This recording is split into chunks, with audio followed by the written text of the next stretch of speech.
तो हरियाणा विधानसभा चुनावों को लेकर सरगर्मियां जो है वो बेहद तेज है और ज्यादा सरगर्मी जो है राजधानी दिल्ली में देखने को मिल रही है। इस बीच राजधानी दिल्ली से हमारे साथ कांग्रेस मुख्यालय से हमारे वरिष्ठ संवाददाता जुड़ गए हैं राजकुमार, इसी के साथ ईशा भी हमारे साथ चंडीगढ़ जुड़ गई। पहले राजकुमार आपके पास से आते हुए, राजकुमार क्या कुछ हलचल फिलहाल वहां पर देखने को मिल रही है, क्योंकि जिस तरीके से कुछ देर पहले हमने तस्वीरें भी दिखाई कि बजरंग पूनिया और विनेश फोगाट वहां पर पहुंच चुके हैं, कुछ देर में मुलाकात करेंगे। क्या कुछ तस्वीरें हैं, क्या कुछ अपडेट?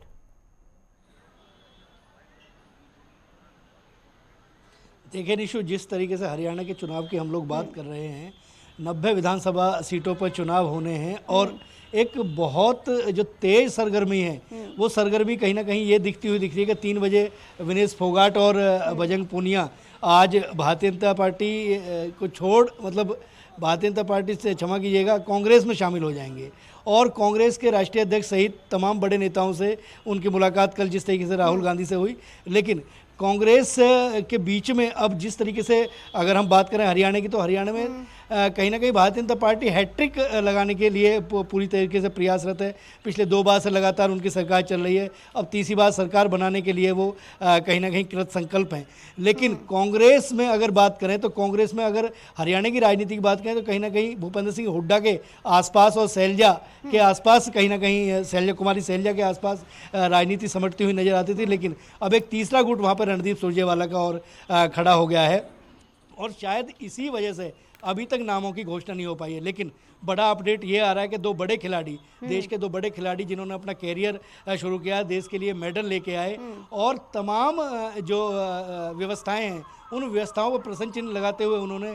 बीच बीच में जिस तरीके से आंदोलन किया, उसके बाद उससे उनका एक राजनीतिक चेहरा भी कहीं ना कहीं निकलता हुआ नजर आया। लेकिन कल बिल्कुल पूरी तरीके से आज 3 बजे ये स्थिति स्पष्ट हो जाएगी कि कहीं ना कहीं जो खिलाड़ी हैं वो कांग्रेस का जो आधिकारिक कार्यकर्ता है उसका दामन थाम लेंगे और विनेश फोगाट और बजरंग पूनिया जो है वो कांग्रेस के बैनर तले राजनीति करते हुए दिखेंगे। लेकिन उससे पहले अगर मैं बात करूं, इस समय 3 बजे के आसपास की ये प्रेस कॉन्फ्रेंस का समय रखा गया है और अभी तक जो जानकारी मिले सूत्रों से उसमें कहीं ना कहीं वेणुगोपाल सहित तमाम जो पवन खेड़ा की बात कर लें या और बड़े नेताओं की बात कर लें, वो भी इस समय मुख्यालय में मौजूद हैं। अब प्रेस कॉन्फ्रेंस को कौन संबोधित करता है, उसमें क्या कुछ नामों की भी घोषणा होती है, उम्मीदवारों की घोषणा होती है, ये देखना बड़ा दिलचस्प होगा। लेकिन विनेश फोगाट और बजरंग पूनिया भी इसी पार्टी के कार्यालय में पहुंच चुके हैं। मैं अगर अपने कैमरा पर्सन से कहूँ तो एक बार दिखाने का प्रयास करें हम आपको, ये जो हॉल है इस हॉल के अंदर प्रेस कॉन्फ्रेंस होगा। ये व्हाइट कलर की जो गाड़ी जो दिख रही है इसी में अभी विनेश फोगाट और बजरंग पूनिया यहाँ पे पहुँचे हैं और वो कुछ लोगों से, मीडिया से शायद बात भी कर रहे हैं, लेकिन आधिकारिक तौर पर उन्हें कांग्रेस के कार्यकर्ता के तौर पर स्थापित किया जाएगा। अब यदि बात कर लें बजरंग पूनिया की, तो बजरंग पूनिया शायद चुनाव लड़ते हुए नहीं दिखेंगे, लेकिन कहीं ना कहीं विनेश फोगाट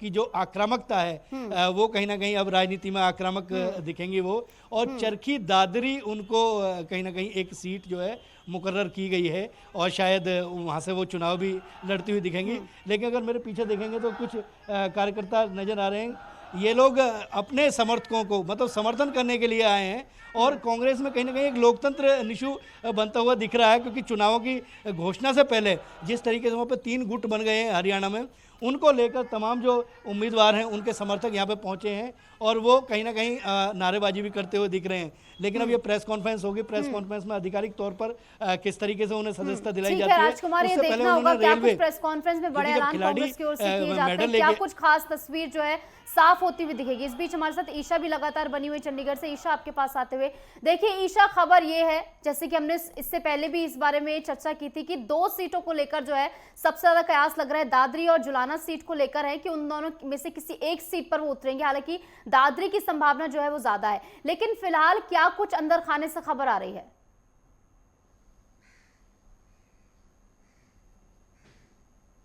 देखिए, अभी मल्लिकार्जुन खड़गे जो कि कांग्रेस अध्यक्ष हैं, उनकी तरफ से भी एक ट्वीट कर दिया गया है और वो फोटो साझा की गई है बजरंग पूनिया और विनेश फोगाट के साथ, जिसमें साफ तौर से लिखा है चक दे इंडिया, चक दे हरियाणा। तस्वीर बिल्कुल साफ है कि यहाँ पर चुनाव मैदान में इन्हें उतारा जाएगा। और जिस तरीके से अगर हम बात करें दादरी की, दादरी उनका गृह इलाका है विनेश फोगाट का और जुलाना उनका ससुराल है। जहाँ तक देखिए कयास लगाया जा रहा है, यहाँ पर अगर बबीता फोगाट को चुनाव मैदान में भारतीय भारतीय जनता पार्टी उतारती तो उन्हें दादरी से ही चुनाव मैदान में उतारा जाता, लेकिन यहाँ पर कयास लगाया जा रहा है कि हो सकता है उन्हें जुलाना से चुनाव मैदान में उतारा जाए, जो कि उनका ससुराल भी है। और यहाँ पर ये दोनों विकल्प विनेश फोगाट के पास के समक्ष कांग्रेस ने रखा है। उन दोनों सीटों में से विनेश फोगाट जिस विकल्प को चाहेगी उसे वो चुन सकती है। और अब जब आधिकारिक तौर पर विनेश फोगाट और बजरंग पूनिया शामिल हो जाएंगे कांग्रेस में, उसके बाद ही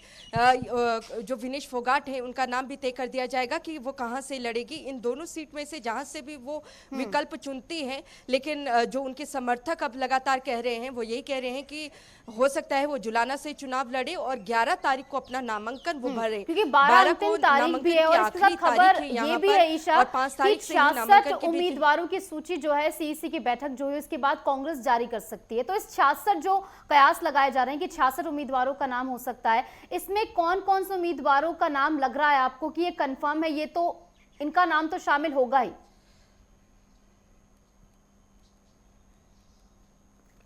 बिल्कुल, देखिए इस वक्त मेरी जो मौजूदगी है वो हरियाणा कांग्रेस के मुख्यालय पर चंडीगढ़ में ही मैं मौजूद हूं और आलोक शर्मा की तरफ से भी यहां पर प्रेस कॉन्फ्रेंस करके ये जानकारी दी गई है कि पूरी तरीके से यहां पर संभावना है कि आज रात तक पहली सूची जारी कर दी जाए। और क्योंकि केंद्रीय चुनाव समिति की बैठक अभी हुई नहीं है, शाम 5 बजे केंद्रीय चुनाव समिति की बैठक होगी जिसमें भूपेंद्र सिंह हुड्डा मौजूद रहेंगे, कुमारी शैलजा, रणदीप सिंह सुरजेवाला और कैप्टन अजय यादव। 3 नेताओं के नाम अगर अलग कर दे, कुमारी शैलजा और रणदीप सुरजेवाला और कैप्टन अजय यादव, ये हुड्डा विरोधी गुट के माने जाते हैं और इनकी तरफ से ही कांग्रेस आला कमान पर ये शिकायत ये दर्ज करवाई गई बीते कल ही। और राहुल गांधी को भी इससे अवगत करवाया गया कि उनकी सुनी नहीं जा रही है, जिन्हें वो टिकट दिलवाना चाहते हैं अपने समर्थकों को, उस पर गौर नहीं किया जा रहा है। क्योंकि एक सब कमेटी का गठन किया गया है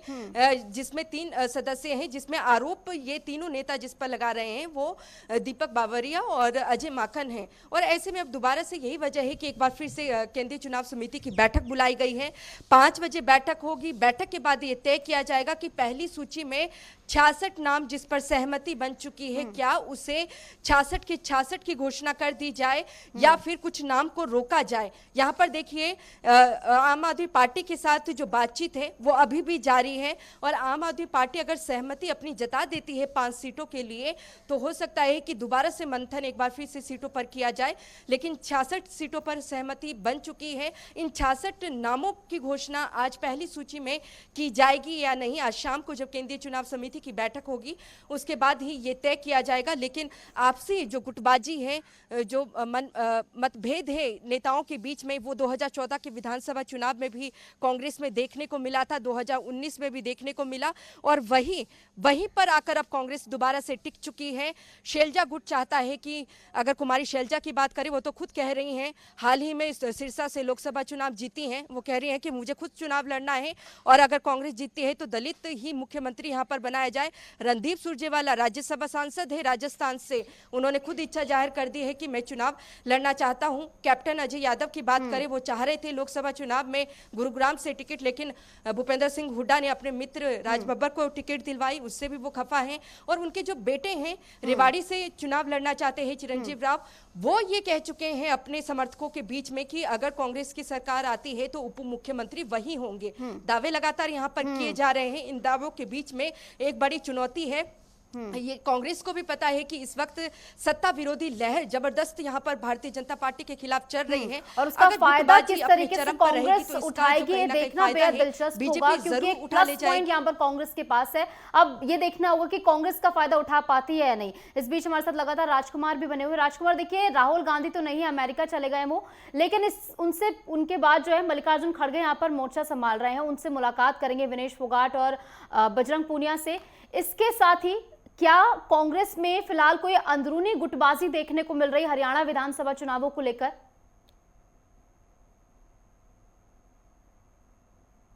देखिए निशु, राजनीति संभावनाओं का खेल होता है और अगर हम हरियाणा की राजनीति की बात करते हैं तो हरियाणा की पूरी राजनीति भूपेंद्र सिंह हुड्डा के इर्द गिर्द कहीं ना कहीं घूमती हुई दिखती है। लेकिन क्योंकि कुमारी सैलजा एक दलित चेहरा है, और अगर बात कर लें तो जिस तरीके से भारतीय जनता पार्टी ने एक मौसम, एक माहौल बनाने का प्रयास किया, जाट विरोधी एक नारा देने का प्रयास किया, तो जाट प्लस दलित का एक कहीं ना कहीं एक कॉम्बो पैक जो है वो बनाने का प्रयास है। लेकिन अगर विधानसभा का चुनाव लड़ने की बात सैलजा कर रही हैं, तो मुख्यमंत्री अगर बनना है तो मुख्यमंत्री बनने के लिए आपको एमएलए बनना होगा। उसी तरीके से रणदीप सिंह सुरजेवाला भी ये चाहते हैं कि वो भी एमएलए बने, और एमएलए बनने के बाद उसके बाद अपना दावा पेश करें। लेकिन भूपेंद्र सिंह हुड्डा का जो दावा है, क्योंकि भूपेंद्र सिंह हुड्डा पिछले 5 साल से लगातार विपक्ष की भूमिका में है और विपक्ष के नेता हैं, तमाम जो मुद्दे हैं उन मुद्दों को वो उठाते रहे, तो उनका दावा जो है वो कहीं ना कहीं मजबूत बनता है। लेकिन अगर मेंबर ऑफ पार्लियामेंट कोई सांसद बनने के बाद अगर विधानसभा का चुनाव लड़ने के लिए दावा कर रहा है, अगर कुमारी सैलजा की बात कर लें, तो कहीं ना कहीं उन्हें संभावना नजर आ रही है, क्योंकि एक प्री इलेक्शन जो लेकिन इन कैंपेन दावों होता और है, वादों जो के एक बीच क्या पूर्वानुमान लगाए कांग्रेस जाते हैं, कोई उस कॉमन पूर्वानुमान ग्राउंड में, निकाल पाएगी?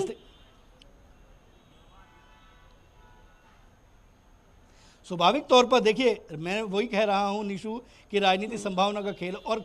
निकलेगा कहीं ना कहीं, क्योंकि अगर ये सब कमेटियां बनाई जा रही हैं और संवाद किया जा रहा है, क्योंकि संवाद के जरिए हर चीज का हल है। किसको क्या दिया जाएगा, किसको क्या नहीं दिया जाएगा, ये देखना बड़ा दिलचस्प होगा। लेकिन एक बात जरूर तय है कि कहीं ना कहीं जब गुटबाजी होती है तो उसका नुकसान स्वाभाविक तौर पर पार्टी को उठाना पड़ता है, कांग्रेस को उठाना पड़ता है। इसी बात को लेकर तमाम चिंतन मंथन चल रहे हैं, और जो कांग्रेस के राजनीतिक पंडित हैं वो नेताओं को ये समझाने का प्रयास कर रहे हैं कि अपनी महत्वाकांक्षाओं को छोड़िए और स्वाभाविक तौर पर सबसे पहले वहाँ पे